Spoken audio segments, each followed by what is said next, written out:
All right. Hello, everybody, and welcome back to another episode of the Chateau Grand Traverse podcast.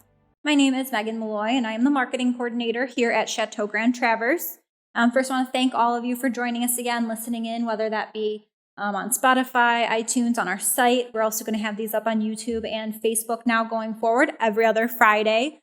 So thank you for tuning in. Thank you for supporting us, especially during these trying times. This week, we have a really exciting topic we're going to be discussing, and that is harvest. Of course, it's the first full week of October, and we are kicking off harvest this week. So if you come into the tasting room, come visit us, walk around the winery, you'll see we're hauling in grapes. We're out hand harvesting. The machinery's out harvesting.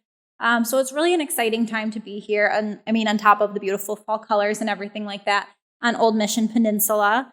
So first, we're going to jump in with our owner, Eddie O'Keefe. We're going to talk big picture operations, how we handle harvest as a winery, how long it takes to handle harvest, that kind of stuff. Then we'll jump into some of the more nitty-gritty details with our winemaking team. We'll be talking to Baron Croissant and Curtis Berry about what it looks like inside the winery, out in the vineyards, how exactly harvest happens on their side, and all the different tasks they're kind of dealing with this time of the year to get all those grapes in to make sure we have a beautiful 2020 harvest and a great vintage coming forward.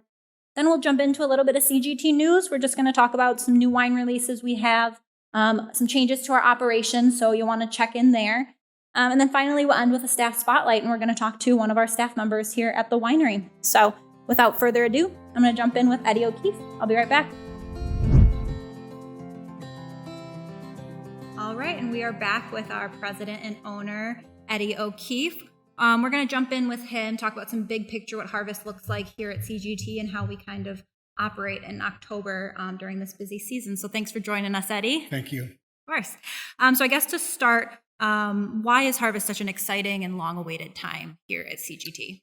Well, we say oftentimes, winemakers make wine one time a year, 1 year at a time. It's not a batch. It's not a recipe. It's what we get from the ground. So, all the work that we do, all the planning, all the work that we do and work together as a team, it's the culmination. So it's really whatever comes out of the ground is what we're going to make wine out of for the coming year. Yeah, it's kind of what everything has been leading up to from the time harvest ended last year, realistically. Yep. It's a year-round correct operation. How do we actually harvest grapes here at the winery? Well, it depends on the varietal and depends on the wine that we're making. But in general, we probably harvest about 75 to 80% of our grapes mechanically, which means a machine that will pick it, and maybe another 25 or 30% is hand-picked. Okay. And the difference is, depending, again, on the wine, usually the red wine varietals are hand-picked, and then certain like our whole cluster Riesling and maybe our Pinot Gris and Pinot Blanc, they're a little bit more temperamental and they don't stand up to mechanical picking as much. Sure, handle them a little more gingerly. So there are actually people out in the vineyards harvesting as well. Yep. What's your favorite part about harvest? I'm sure you've kind of worked a wide range of positions here at the winery, so you've got the experience. Yeah. Having done a little bit of everything, it gives you perspective. But I think the cool thing, you can see videos and all that stuff, but I think the really cool thing is the amount of action that's going on. There's noises, there's smells, there's textures, there's birds flying in the air, there's smell of smoke in the air, there's forklifts, there's so it's just there's a buzzing beehive of activity going on here, all with the ultimate goal of producing high quality juice. Awesome. We're going to dive in a little bit later with our winemaking team to get some more in-depth information about that. But what does it actually look like? Are we just out in the vineyard, or what's going on in the winery and in the vineyard that guests can kind of expect to see if they come here in October during harvest? Well, what you can see is pretty self-explanatory, but what you don't know what's going on is there's a kind of an orchestrated effort. So the winemaker is talking regularly with the vineyard manager, who is harvesting the grapes and timing when they come in and timing who's going to haul the grapes in. At the same time, the assistant winemaker is out taking grape samples so that they can find out which vineyards are ready to be picked next. And then we're fighting the weather. Yeah. So if we have a dry spell, we're harvesting grapes as quick as we can. So it's a lot of communication, coordination, and organized chaos, I would say. Yeah. A lot of teamwork to make everything kind of come together and work out for us in such a short amount of time. How long does harvest usually last? Interestingly, I went through there and looked, and on average, over the last 20 years, harvest begins on or about October 5th and usually ends by November 4th. If you were really to break it down to harvest days, though, it's probably 12 to 15 days of actual harvest because, we're fighting rain and sometimes we have too many grapes come in at one time and we have to process them. So it's about a 12 to 15 day full-on process. Wow. And what kind of elements are they kind of battling? Like you said, I mean, there's rain. How can that kind of change the turnout of the grapes? Like, are they ready right now and that's how they're going to taste, 2 weeks down the road? Or do things really change as we go through harvest? Depending on the weather, things can change by the hour. I mean, if you have a long dry spell of beautiful sunny weather, the grapes are going to become drier and concentrated in flavor, perfect to be picked. If a rain comes in, it can cause the grapes to suck up all that water, swell up, and essentially become diluted in flavor. So depending on the weather, it really can make a difference. So there might be some people that would argue that hand picking is the only way to go on grape growing or whatever. But we find that mechanical picking, oftentimes we can get higher quality because we can get out there and pick with our mechanical harvester exactly when we need to pick it and bring it back into the winery, let's say before a rainstorm comes in. Our mechanical picker can replace probably 20 to 30 people, which are hard to get. People are taking bathroom breaks. They may show up to work or whatever. The mechanical picker can sweep through the vineyard. In about 25 minutes, we can harvest an acre of grapes. And how many acres do we actually have to harvest in those, 12 to 14 days you mentioned? Well, between our vineyards, which are about 122 acres of producing vineyards, and then we buy from another 80 to 100 acres of growers, again, coordinating with them, we're dealing with between 200 and 220 acres of grapes. Yeah, so that's a lot to deal with and kind of try to think about and organize between, are we going to send the mechanical harvester out? Do we have time to get people out there? What's the state of the grapes? A lot to kind of calculate. Exactly. So it comes down to, having the skill and the knowledge over time. It's not like something that you would have a software program or an expert at. It's just something that you just have to time. It's maybe like working in a kitchen and timing the food that goes out. Definitely. Definitely an exciting time to be at the winery, to come visit us, to be out in the tasting room. You can see grapes being hauled in. There's a lot to kind of see, especially, and then, the fall colors are beautiful on the peninsula. What else do you want to add to anyone watching, any viewers that are curious about harvest that maybe have never been here before? Well, I just think a lot of people, taste the wine and don't really think about all the work that goes into it. And as soon as this harvest is over this year, we're already getting back out in the vineyard and pruning and beginning for the next year. So it's a cycle that repeats itself every year. This is my 35th cycle. But it is interesting because every year brings something different, good or bad, but generally, even in bad, something good comes from it. Yeah. So it's just, it's kind of a reward, and we're very excited, and it looks like it's going to be an excellent year. Yeah, you kind of get to see the fruit of all of your work come together, no pun intended. But thanks for joining us again today, Eddie. Always nice to learn something, and we'll be back with our winemaking team here shortly. All right, and we are back with our winemaking team here. We have Baron Croissant, our winemaker, and Curtis Berry, our assistant winemaker. Thanks for joining us today, guys. Absolutely. All right. So we're talking about harvest today. Obviously, it's the big topic around the winery this time of the year. What are your favorite and least favorite parts about harvest? I guess to go off, because we're in the midst of it right now, is consolidating all of last year's products to kind of make room for this coming in. It can be a ball of stress for both Baron and I. And it's your least favorite, right? It's probably my least favorite. Yeah, it's a lot of paperwork. It's a lot of calculating and figuring stuff out. Calculating, cleaning, prepping, probably not the funnest part. Well, the cleaning, the cleaning, prepping is done by our crew, but the planning of how we squeeze the wines in tanks and not lose a drop, and still, kind of make it so we do some pre-blends and then the calculations are that's the most difficult and the least favorite, probably. Probably, yeah. For everybody. What about the fun stuff? What about the favorite parts? Fun stuff. Probably going out into the different vineyards and actually tasting and evaluating the different grapes, seeing how far they're along, and then seeing the progression. Because when we first start grabbing grape samples, they're super tart and acidic, and it kind of gives you a little bit of a stomach ache. And then as we're getting closer to harvest, the flavors really come out, and it's beautiful. Exciting to see it progress. Yep, that's the most favorite part too, going out. And actually, try to get my camera with me because it's beautiful out there. And if you know northern Michigan, it can change. And when those clouds formations are coming, the sun and the colors, and it's just awesome. Yeah. You see deer, you see turkey, which are great to see and take pictures of. But at the other side, it's also they're eating our fruit. Yeah. Love to see them, but hate to see them at the same time. Right now, it's all about like sterling herding and watching out for the coons. Yeah, it's a lot of agriculture. People don't think about everything that's going on outside, the weather, the animals. We're fighting the many elements this time of the year. Also the stressful part is also if the weather doesn't, it's not as good, then it's really difficult and stressful to find the crews at the right time to pick the right fields, because one day of rain can change things so much, and then all of a sudden you don't have a crew available to do that because another field, so it's kind of stressful on everybody. Yeah, that's true. And how do your daily or weekly schedules kind of change this time of the year? Are you able to schedule what you're doing for harvest, or is it really just as it comes, depending, like you said, on the weather and different things? You make a schedule, like I right now have a schedule for the next 5 days, but that might change. So you have to make a schedule, otherwise you don't have the crews. You don't have anybody ready, right. But I can say to Ron, our vineyard manager, okay, the machine will be picking that day. And I might change at the last minute that we go not in the north field, but we go in the south field. But at least he's ready. The same with the hand pickers, that they know we have them for a full day. And then we might make last evening changes. Right. I cannot make last minute changes, but I can tell them in the evening, hey, tomorrow not going to that field, we're going to that field. Right.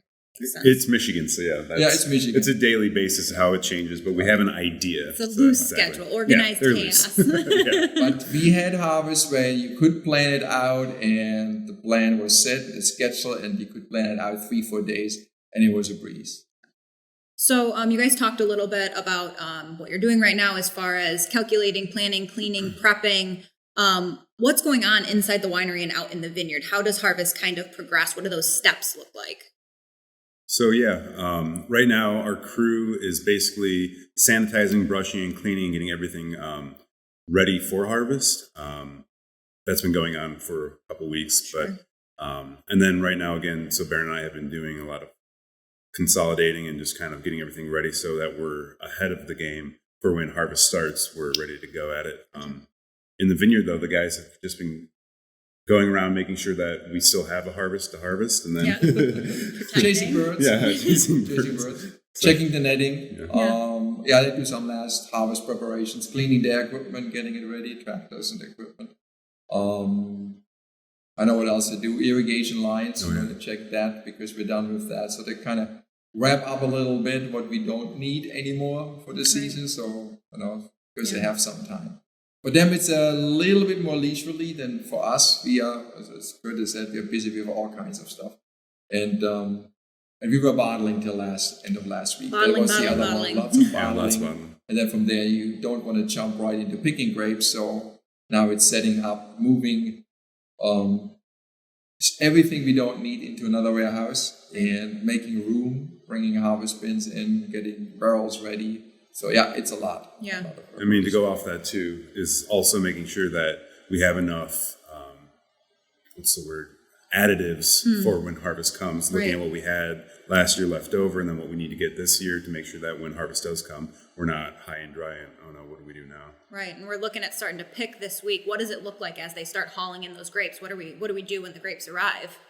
Well, when the grapes arrive, we have a crush pad crew. They are receiving the grapes. They're crushing them. We will get, as soon as they come in, we will look at the fruit, just so make sure that they pick the right field. Important. Oops. Very important. And then we do make the decision, right there. Because in the field, you look at individual grapes, but once you get the bins in, then you have a whole bin full. And you have to look, what do I have to add at the crush pad? What press do they go in? What tanks? And that's determined by the amount of grapes. And so you have to be flexible. Sure, we can kind of estimate what we have on crop out there, but every year you're a little bit surprised. Sure. Some years you're a big surprise. It's kind of And there's big eyes looking into an empty bin because we thought we had more grapes. Because the birds took some of it or we misjudged it. Yeah, a lot of adjusting, like you said. Or the grower, all of a sudden, kind of happens to that he decides to sell half of it to somebody else. Happened before. Oh, man. But the people we have under contract are not doing that, so it's kind of... That's good. So what grapes start coming in first? Do you guys have an idea for this year? Early varieties, Pinot Gris. So we'll have Pinot Gris coming in, and so we have some new fields coming in. So that's the other one. With estimate how much do you get, because we don't have that much experience. And what I saw also in some that they had some issues with birds and other stuff, so they might have lost some. Okay. So it wasn't the grower selling it; it was usually the grower lost it to birds, and it's kind of oops. It happened before. Yeah. And what about, do reds start coming in next? Because those are usually drier. So yeah, they're still some time, but no, early reds might come in for rosé. Yeah. Okay. We don't do sparkling wine, so we don't have an early harvest. And both Curtis and I, and also Eddie, we are all in the same line that we are picking for quality, and that means not just sugar but also flavor. So we want to get the best flavor out of the grapes. And this year it looks like we can get there. Last year was a struggle to get to the sugar levels and to the flavor levels we wanted. And this year, I wouldn't say it's a breeze. I can't say that because it's not over yet. Harvest is not over till it's all done, right? The show is not over till the big diva sings, right? Exactly. Nice, So for us, harvest is over when we have the last red grapes pressed. Gotcha. But for right now, it looks good. It looks good. And what does that timeline look like? How long does that usually take from when we start bringing grapes to when like you said, the last red grapes are? Well, the shortest harvest we had was 3 weeks. The longest was, I think, about 7 weeks. Wow. In those, more than 20 years I'm here. And it all depends on weather. Sometimes we drag it out a little bit. And if it's really warm, then the early varieties start getting ready fast. But if it's... and then the late ones are coming later. So sometimes you pick for a few days, you take a break. You pick for a couple of days, you take a break. And then the real harvest starts. And then ice wine too. Real Does that harvest. take that into And consideration? ice wine is the other one. Possibly. And we don't always produce ice wine. Right. It's based on if the conditions in Michigan are right. Exactly. If the birds don't eat it. Birds too. Always those birds. Birds. Pesky. I know. So anything else you guys want to add that you want viewers to know about harvest if they're not familiar with how harvest kind of works? I've gotten this question asked a lot, but for people in agriculture, it's kind of in the grape industry, we only harvest once. Some people think that we get more than one harvest. So we have one shot to get it right, rather than in other industries where they have multiple times a year that they can do it. So yeah, that's where it's just kind of like the stress is like, all right, we got to make sure that everything goes according to plan. Yeah, it's our one shot. Anyways, that's my little throw out. That's the other. Yeah, I had also heard the question a lot. Does frost help us? No. Like apple growers, they like to have a frost. Sugar.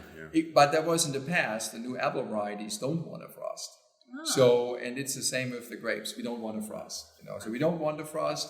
If it gets a little bit cooler, it's not bad. But we were kind of hoping we wouldn't get a frost because it could kill the leaves. And once the leaves are dead, then there is no photosynthesis, no sugar production. Right. And they're basically arrested development, and that's it. So yeah, we want not too warm nights. So cool nights are good, around 50 degrees. We want sunny days, and then during the day, at this time, we want now 65 to 70, maybe 75. We don't want it too hot because then for our northern Michigan varieties, we have a lot of Riesling. They're cool climate varieties, so we want to preserve the acidity and get the nice crisp flavors out. But for the reds, we want sunshine and heat. So it's kind of balance. It's all about balance, and which we cannot change the weather, which I'm glad. Right. And this year, you guys said it's looking like a good vintage year. The weather has been kind to us so good. far. Well, most of the fields, well, actually all of the fields we have a well-balanced crop out there. So the crews did a good job of cluster thinning and shoot positioning and all that. So it's a well-balanced crop. The season was good. We had enough rainfall, enough sunshine. We had a little dry spell, but it wasn't too bad. Bud break was early. So overall, everything is set to be a good harvest. Awesome. Well, I know you guys are busy, have a lot to get ready for as we bring in some grapes. So thank you both for joining us. I appreciate it. Always nice to learn something from you guys. Yeah, thank you. And we'll be right back with some CGT news. Okay, moving right along, we're going to jump into our CGT news segment. Just got a few winery updates for you guys, and then we're going to talk about a new wine release we have here at the winery. So first, like I said, we've got some new hours here at the winery. Things are getting very busy. We're certainly a little short-staffed here. So we're trying to give our staff a little bit of a break during the busy harvest season, trying to make their hours a little bit more manageable. So we are going to be closed on Mondays going forward. We'll still be open Tuesday through Thursday, 11 a.m. to 5 p.m., Friday and Saturday, 11 a.m. to 6 p.m., and Sundays, 11 a.m. to 5 p.m. So we'll still have tastings available here in the tasting room at the bar. Of course, you can come shop wines, shop some of our wonderful gifts. And then we have wine by the glass and charcuterie available out on the patio. So those will still be available 6 out of the 7 days of the week. Just Mondays we're going to be closed going forward.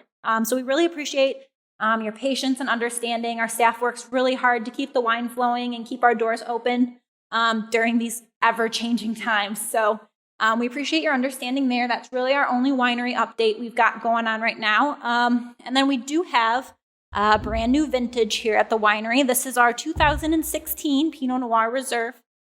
This is a beautiful red wine. If you love some of those heavier, drier red wines, this is oak aged for 26 months. You're going to get some beautiful flavors of cherries, strawberry, a little bit of cocoa, even some coffee on the nose of that. So if you love our Pinot Noir Reserves, this is a brand new vintage. It's going to age very well if you want to take it home and cellar it. That's a great option. So this one is now available in the tasting room, online at cgtwines.com as well. That's pretty much all we have as far as CGT news. Nothing too crazy happening right now. Hopefully we will see you in the tasting room soon. I'll be right back with our staff spotlight. All right, and we are back with our staff spotlight. Today I have with us Baron Croissant, our winemaker. Why don't you introduce yourself and talk a little bit about what you do here at the winery? Well, I'm the winemaker since 93. Spring of 93, I became the winemaker.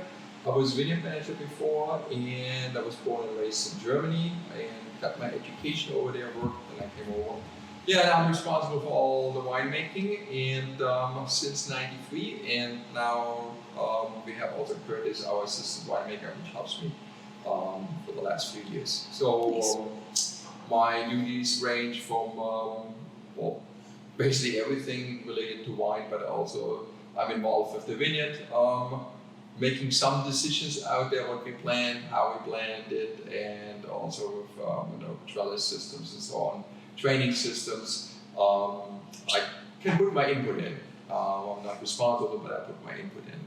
So that's in a nutshell. And what would you say your favorite part of the job is? My favorite part of the job, well, if we start about harvest, because it's the first week of harvest, and the favorite part is the weather, and that's the least favorite part also, because it changes so much. But I love the seasons, and especially fall is a great season. And what I like also a lot is I can not just taste the grapes, I can eat them and enjoy them. When we taste wine in the winery making, you know that, then we have to just spit everything. People think we can drink all day long. Well, no, it's not the case. We taste maybe all day long, but we have to spit every little drop, because after 50 barrels, if you would swallow, then you would be drunk. Yeah. So you couldn't do 60. But I can eat my grapes when I'm out there. That's my most favorite. This year it looks like a really good year. Flavors are already good, and so we are out there taking samples still and tasting, and they're all really nice and fruity. Awesome. And what would you say your favorite wine is right now? Oh, the favorite wine is still the Grüner Veltliner right now, and that was the favorite all summer long, because I think it goes with a lot of different things.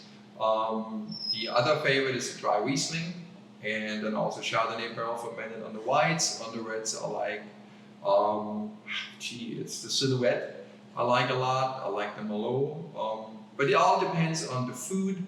If I have light fare, I like the Gamay Limited, the Pinot Noir. Yeah, so I'll look at the food and then go with that. All right. Well, thanks for chatting with us, Baron. I appreciate it. We'll be right back. Oh, yeah. All right. And that does conclude this week's episode of the Chateau Grand Traverse podcast. I want to thank you guys for joining us, for listening in or viewing the videos on Facebook or YouTube. We really appreciate your support, whether that be by tuning into this podcast, engaging with us on social media, visiting us in the tasting room, or through online sales at cgtwines.com. We can't thank you guys enough for all the support, especially during these trying times. And thank you for listening to this podcast. With it being new, we really want to hear from you guys. If you ever have questions about a certain topic, a topic you want to recommend for us, staff members you'd like to hear from, we really want to hear from you guys. You can drop those in the comments of these videos or send us a message on Instagram or Facebook, or you can always email us at info@cgtwines.com. We really do want to hear from you guys. And so, these podcasts are released every other Friday, so we'll see you again in another 2 weeks. Thanks again for joining us, and cheers. Keep drinking good wine, guys.